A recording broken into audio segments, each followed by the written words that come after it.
I wanted to make time for this in specific because I believe in the cause of Unicef and how they really help vulnerable, innocent children around the world in different parts of the world. And I feel like it's important for me to take my spotlight and shine it on some areas that need more light. So today that you had a talk and then you met some Vietnamese. Yeah, I met some of the leaders under 30 and heard their stories and was very impacted by them. And definitely one of them in specific, the young man that started the bank for breast milk. He was just so moving to me because I've kind of had my own personal experience seeing my sister have her baby and see how important breast milk is to her child that's she's over a year now, and she's been breastfeeding her for a year.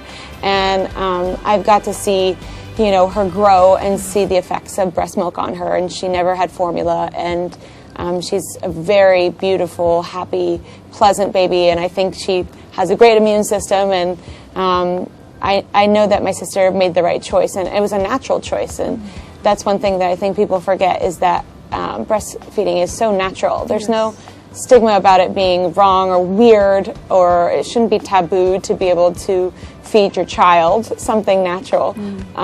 So I hope that the idea of breast milk is reshaped soon in the world. Because we have it, it's in our body, and it's so available to us, and so all the nutrients the child ever needs is right there. Since I became a UNICEF ambassador, I've been on a trip to Madagascar and saw mothers and their children and specifically the kind of malnutrition that's happening in Africa. Really influenced by being brought out of my bubble and seeing the real world, the real problems, and how UNICEF is bringing real help. And they are hands-on.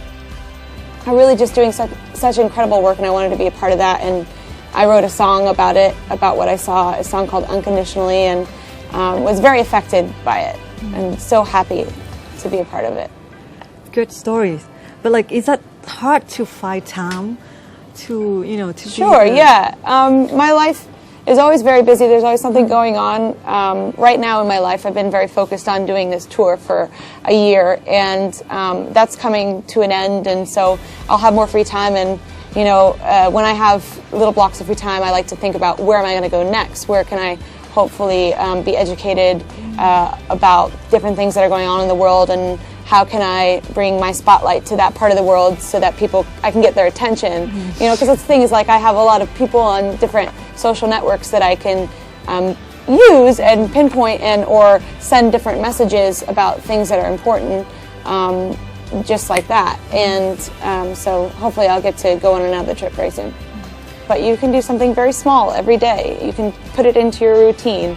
You don't have to go into your pockets. You can volunteer at a local organization, sometimes I'll get on the flight and there'll be these little envelopes for the different change that you have. Just putting in change makes change, and I always have change because I'm always hopping from different city to different city, and I'm like, what am I going to do with this money that I'm not going to use because I'm no longer in Singapore? Put it in the UNICEF envelope. If I had the choice, if it was in my control, which it wasn't, when I was younger, I would have had given myself a better education. I would have had a consistent education, because unfortunately we moved around a lot, and that took me out of school all the time, and sometimes I was in school, sometimes I wasn't, sometimes I was in weird versions of schools that weren't really teaching me anything, and I just wish that I could have had a consistent education, because having all the things that I do have now that are wonderful and beautiful, and yes, I can provide for my family, provide for myself, and I'm proud of that, I just still don't have the education growing up, which is not to say that I can't learn now, because I'm always curious and absorbing things and trying to educate myself from different cultures, from my travels. But I would suggest that, if you're young and you're offered an education or the opportunity of an education, take it. It's so valuable. Knowledge is power.